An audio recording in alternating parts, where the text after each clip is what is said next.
ایک بچے نے سمندر میں اپنا جوتا کھو دیا تو بلکتے ہوئے بچے نے سمندر کے ساحل پر لکھ دیا کہ یہ سمندر چور ہے، اور کچھ ہی فاصلے پر ایک شکاری نے سمندر میں جال پھینکا اور بہت سی مچھلیوں کا شکار کیا تو خوشی کے عالم میں اس نے ساحل پر لکھ دیا کہ سخاوت کے لیے اسی سمندر کی مثال دی جاتی ہے۔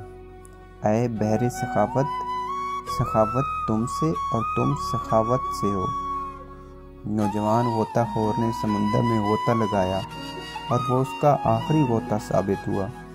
کنارے پر بیٹھی غمزدہ ماں نے ریت پر ٹپکتے ہوئے آنسوؤں کے ساتھ لکھ دیا، یہ سمندر قاتل ہے۔ ایک بوڑھے شخص کو سمندر نے قیمتی موتی کا تحفہ دیا تو اس نے فرحت جذبات میں آ کر ساحل سمندر پر لکھ دیا کہ یہ سمندر کریم اور سخی ہے، کرامت اس سے اور یہ کرامت کی مثال ہے۔ پھر ایک بہت بڑی لہر آئی اور اس نے سب کا لکھا ہوا مٹا دیا۔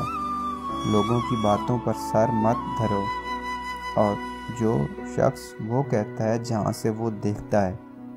خطاؤں اور غلطیوں کو مٹا دو تاکہ دوستی اور بھائی چارگی چلتی رہے۔ کبھی کسی کی خطا کی خاطر اس سے دوستی اور بھائی چارگی مت مٹاؤ۔